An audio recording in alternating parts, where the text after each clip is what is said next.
Hello everyone. तो कैसे हैं आप लोग? Hope you all are doing great. और मैं भी एकदम बढ़िया हूँ। तो मेरा बेटा और पापा उसके देख रहे हैं टीवी, और इधर मैं आ गई हूँ अपनी सब्ज़ी देखने के लिए कि क्या हाल चाल है सब्ज़ी के। बनी है आज गट्टे की सब्ज़ी। सभी के गले ख़राब हैं तो इसलिए गर्म पानी पीना तो बहुत ज़्यादा ज़रूरी है, और नहीं भी ख़राब हो फिर भी बच्चों को और इतनी ठंड में ना गर्म पानी ही ज़्यादा सही रहता है। तो वही बस गर्म पानी करने आ गई थी। और साथ में मेरे यहाँ ना नहाने वाला पानी की ये हो गया है इसका, मतलब बूंद बूंद आ रहा है। पापा मम्मी आ गए थे थोड़ी देर में, तो बस उनके लिए चाय वगैरह बनाई। और मम्मी पूछ रही थी बेटा तुम्हारे कितने हो गए सब्सक्राइबर, तो मुझे तो हंसी आ रही थी बताने में।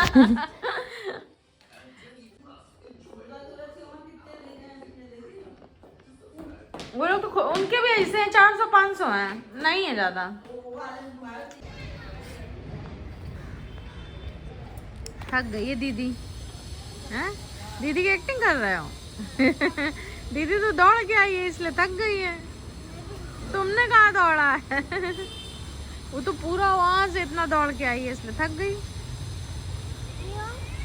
है। तुम्हारे पास आई है इसलिए दौड़ के आई है। छोटी सी हो भैया अभी। हाँ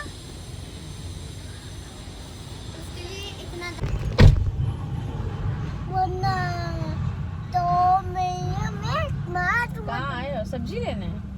नहीं।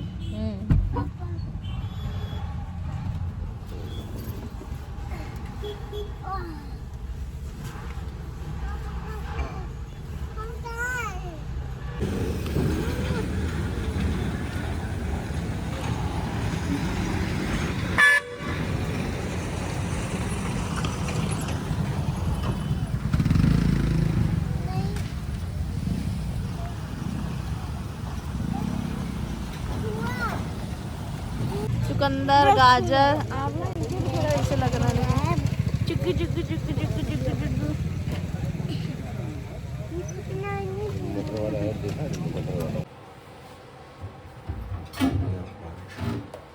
उसमें गरम करो, इतना कहाँ भैया पिएगा? वो नहीं पीना है।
इतनी सारी सब्ज़ी जब आ जाती है तो उसको मैनेज करना भी एक बड़ा काम होता है कि कौन सी सब्ज़ी कहाँ रखो कैसे रखो, क्योंकि कुछ कुछ टमाटर वगैरह जैसे जब मेरे बेटे के हाथ में पड़ जाते हैं ना तो उनको पिचकार डालता है।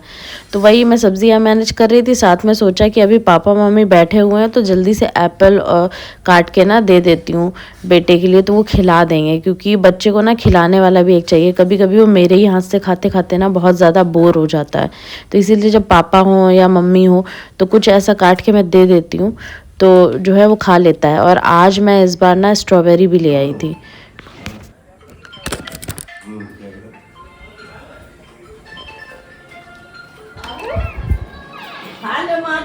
चलो खा लो बेटू, खा लो। देखो कितना अच्छा है, स्ट्रॉबेरी है, एप्पल है, एप्पल गरम है। खा लो चलो, पहले खाओ लो। नहीं तो मोबाइल ले लो, ना खाए तो ना खाए तो मोबाइल वापस ले लो पापा।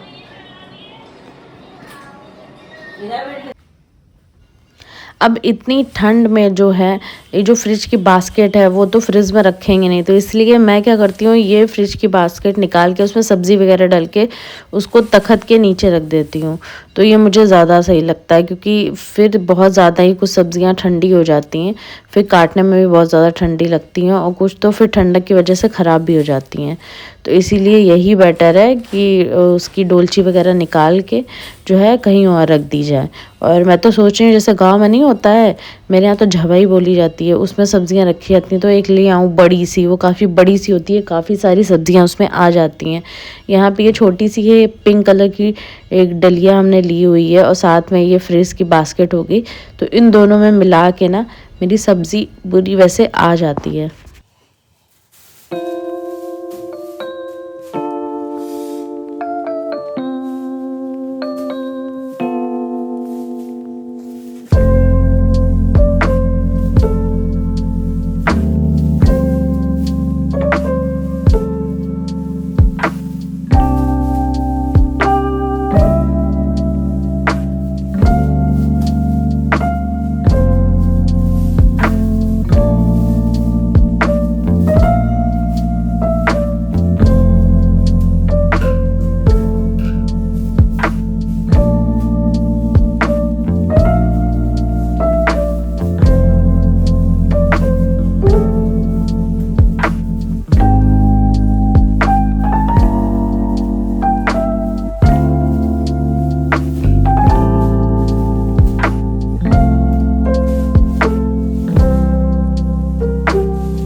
मेरा ना दिन में कई बार ये रज़ाई वगैरह तहा के रखने का काम हो जाता है, क्योंकि वो एकदम रज़ाई ना गुचड़ी पुचड़ी जब पड़ी रहती है ना तो बिल्कुल अच्छी नहीं लगती है।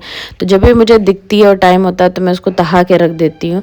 साथ में ना बाहर जो कपड़े मैं फैलाती हूँ, अगर वो सूखते नहीं है ना तो हल्के नम होते हैं, तो उठा के बिस्तर में ऐसे ही डाल दिए जाते हैं कि थोड़े बहुत नमी सही हो जाए। लेकिन फिर जब ये लगता है कोई आने वाला है या शायद कोई इसमें लेट सकता है, बैठ सकता है, या फिर सामने से दिखेगा, तो फिर मैं इसको उठा के ना वापस से कुर्सी में रख देती हूँ। क्योंकि कुर्सी में रखने का ये फ़ायदा होता है, जब नेक्स्ट डे अगर धूप निकलती है तो मैं पूरी कुर्सी ही उठा के धूप में रख देती हूँ। क्योंकि मेरी जो बालकनी है वो बहुत छोटी सी है, वो इतनी बड़ी नहीं है कि वहाँ पे आराम से सब फैलाए जा सकें। इवन वहाँ पे कपड़े होते भी हैं ज़्यादा, तो एक के ऊपर एक डाल के ना सुखाने पड़ते हैं। तो बस इसी तरह से यही सब काम ही चलता रहता है। और होप आपको अच्छा लग रहा होगा व्लॉग। अगर लगे तो लाइक ज़रूर करिएगा, क्योंकि ये मोटिवेशन देता है कि नेक्स्ट वीडियो बनाने के लिए। वैसे भी being a mom, being a housewife, ये बहुत ज़्यादा मुश्किल होता है कि आप वीडियो बना रहे हो, कैसे बना रहे हो, बहुत ज़्यादा मुश्किल होता है। जितनी भी लोग बना रही हैं ना, और अगर अकेली हैं वो और वो बना ले रही हैं, तो ये एक बहुत बड़ी बात है। और अगर उनके पास कोई हेल्प करने के लिए है तो फिर एक बार अलग बात हो जाती है, अदरवाइज़ ये बहुत बड़ी बात हो जाती है। सर्दियों में इतने ज़्यादा कपड़े हो जाते हैं कि समझ में नहीं आता कहाँ रखें। तो इसीलिए मैंने तो ऐसे बना रखा है कि मैं अपने बच्चे के पैंट एक जगह रखती हूँ, और ऊपर के एक जगह रखती हूँ, कॉटन के एक जगह रखती हूँ, और वूलन एक जगह रखती हूँ। क्योंकि ठंड में तो ना कॉटन और वूलन दोनों ही पहनाने पड़ते हैं। अंदर की तरफ कॉटन और ऊपर की तरफ वूलन, बहुत ज़्यादा कपड़े मैनेज करने पड़ते हैं भाई।